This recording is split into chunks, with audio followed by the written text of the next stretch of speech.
si sanu mai pa yin kune di patin han nan yenga generating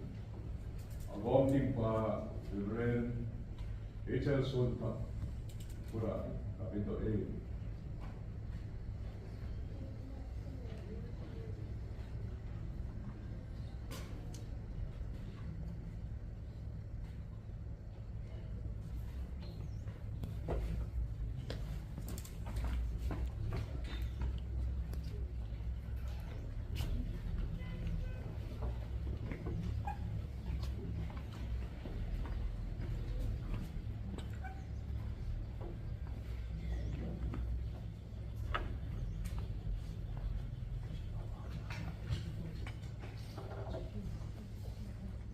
Pi te to tau ti Gok dulu tak un jago patin tinggon ai en amasa peni patin katang bai ye tum patin le ka patin ga sin to ni ka lume ho pakai than bo lo pasal te tun nu aje chu krista chu ata sa ho gung hu hingale alu chang ahi baba pasal chu nume luchang hi pakai tachen tun kapalo yo sehi amon cha pakai chatu ka sha na ku tiwan sa lain pakai jisman ka ta dai amen nunga ning kunem le golam pawin tang obung dan thinga ichen da in thin man le divin obung ten ya konin obung sei pan le kha recommendation ti diwam NOC ti diwam payman ani lang ta sin no ne nei ka te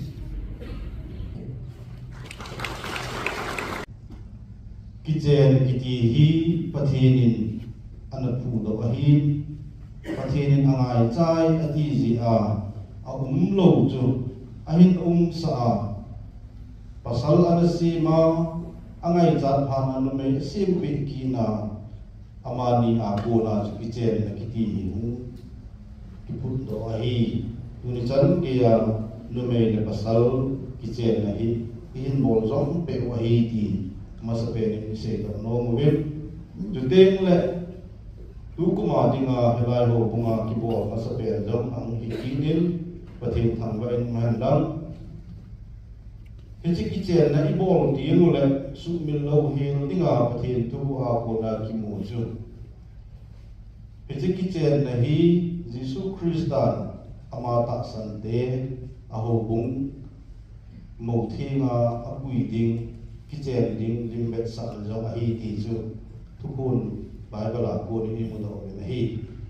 dunia hiji Jesu Christa le ta san cha de kichen diu alim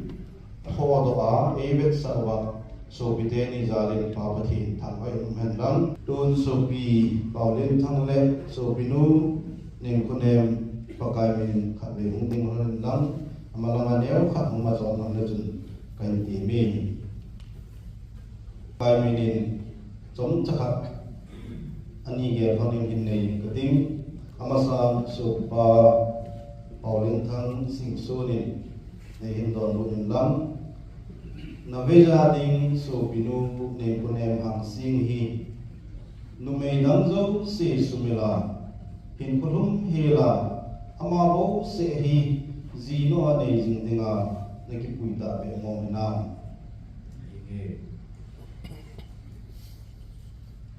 tun ne ne min mai ka se okin lang nangin zong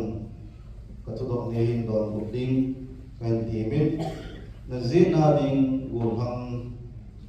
paulin thang singsun hi pasal dang zo se sumila amabo se hi hin kulum hela zi pa ane jing dinga na zuta be mo na amen Kema paulin thang singsonin namma ning nem hang sing hi dunia ki pat nokni hian ta ni hian house na hian gen the na hian gam na hian gam mo na hizong le lungse jing ding le ki pa hong pi jing dia ทีนั้นเองคนตีละวันจีอาในดิ้งในสิ่งเดียก็คือคุยในไทยเดียประเทศและหัวบุ้งมีแต่อังสุงาก็คิดนะกับคนตัวไอ้ไทย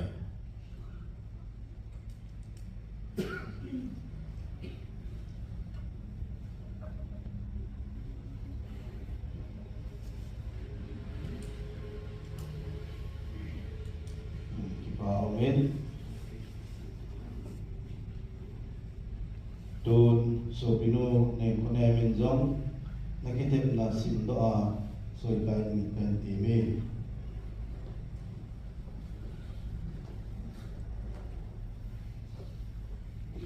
Kima ning konem hang singin nang ma paulin thang sing soni dunya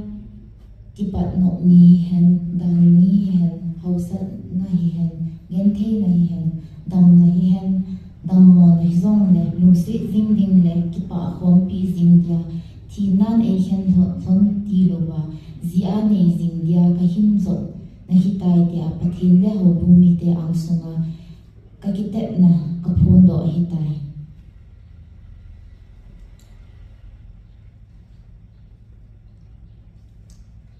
Amin. Don ahet pin hobung mi te zo se thangin hobung pombu le hobung secretary pun lain so kai ang jan phan te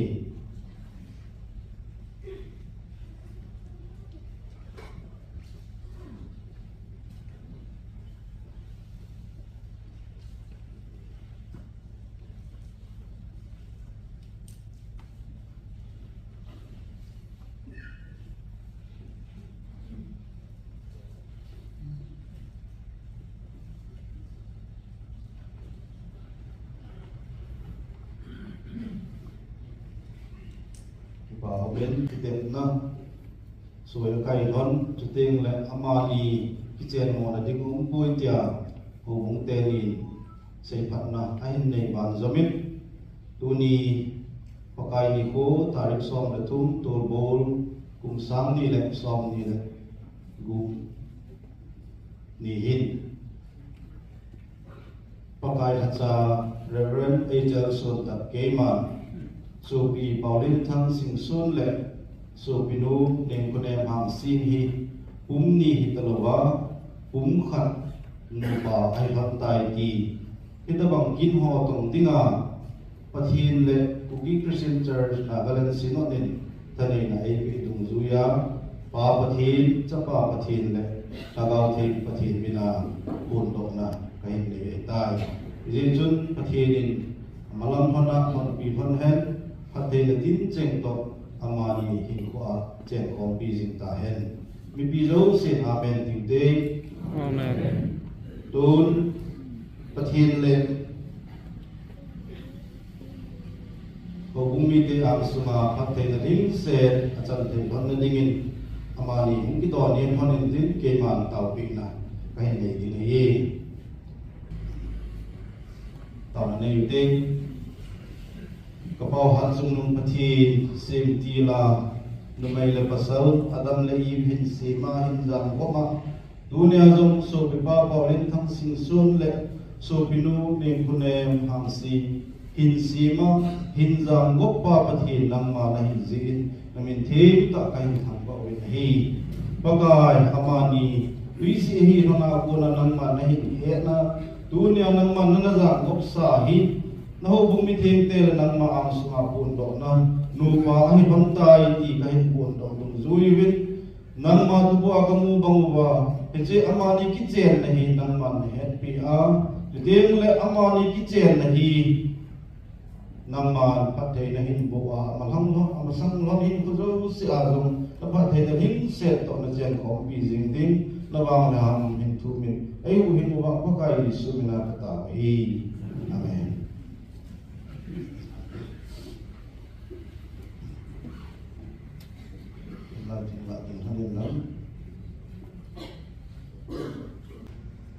Sindoing Kati Kuki Christian Church Nagaland Synod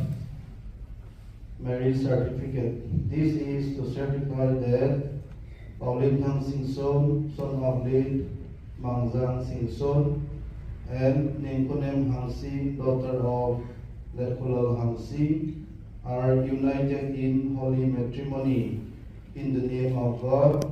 the Father, God the Son, and God the Holy Spirit, on this 13th day of January, year 2026, at Kuki Christian Church, Mezipema Town. Therefore, what God has joined together, let no one separate. Mark chapter 10, verse 9. Minister Reverend H.L. Sultan. It's a certificate Kuki Christian Church in Ipi Utohona. Ito bangkin kibol tingle. Christian insung ainsin patnhon dinga. Pathin thule la Christian insung bulan patnhon ding de sana amanin architect na hona aman on Bible ito. Wa choi labu khathi pakai mina Kuki Christian Church mina tuak mi to ding hai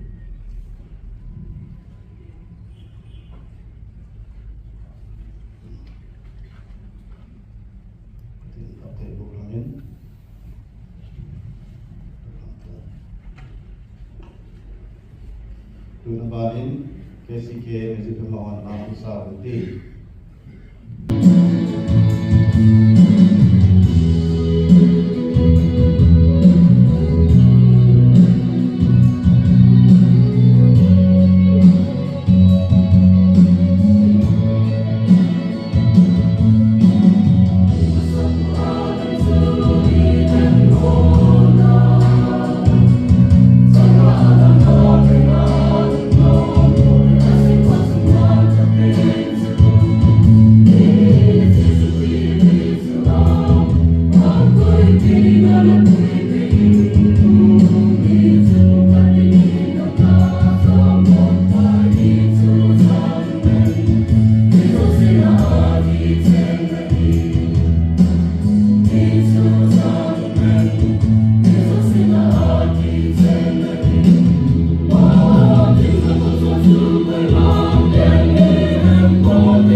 Thodo theya kom zivin til hozo si sai thia nei koi nau zalin nang ma ave vel kain thang ba win lo pi na le pa sa na thang ba na zo si nang ma kain pi win hi pa Jesu Christa mi lung sit na pa pathi mi ngai du na le thagau thing pathi pan khom pi na le pi tho pi na dei ta chun tu nya so pi te ni Christi in sung hin sim pan ding te ni amani in sunga le ding le ta san cha te zo si chunga ipakai Yesu Christa hangki ka sin alung sin na e pi ja hen amen